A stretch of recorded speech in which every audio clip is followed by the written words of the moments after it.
நம்ம வீட்டில் ரைஸ் மில்லில் கோதுமை மிளகா இதெல்லாம் அரைக்க வேண்டிய வேலை இருந்துச்சுங்க. இதுக்காக எதுக்கு உச்சிப்புளி வரைக்கும் போய்கிட்டு நம்ம ஊரில் இருக்க ரைஸ் மில்லே போய் அரைச்சிட்டு வந்துடும் அப்படின்னு சொல்லிட்டு கேண்டி எடுத்துகிட்டு கிளம்பியாச்சு.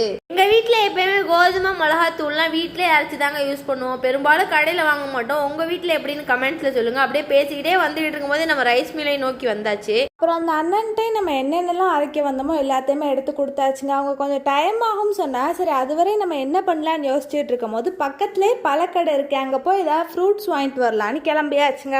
பழக்கடையும் ரொம்ப தூரம்லாம் இல்லைங்க, மெயின் ரோட்லேயே கேட் கிட்டேயே இருக்கும். இங்கே நிறைய ஃப்ரூட்ஸ் நொங்குலாம் நம்ம வந்தால் ஃப்ரெஷ்ஷாகவே வாங்கலாம். பார்க்கவே எவ்வளோ கலர்ஃபுல்லாக இருக்குன்னு பார்த்தீங்களா? அந்த அன்னைக்குன்னு பார்த்து நிறையா ஃப்ரூட்ஸ் இருந்தது விதவிதமாக. எப்பயுமே இங்கே வந்துட்டு ஃப்ரூட்ஸ்லாம் அவைலபிளாக இருக்குங்க. ஃப்ரூட்ஸ் மட்டும் இல்லை, சீசன் டைமில் நொங்க கூட கிடைக்கும். அப்படியே நம்மளுக்கு தேவையான பழங்கள்லாம் பார்த்தோம். இது என்ன பழம்னு தெரியல, பார்க்க வினோதமாக இருந்துச்சு. உங்களுக்கு பேர் தெரிஞ்சால் கமெண்ட்ஸில் சொல்லுங்கள். நம்ம எல்லா பழமும் பார்த்துட்டு நம்மளுக்கு தேவையான மாம்பழம் வாங்கிட்டோம்.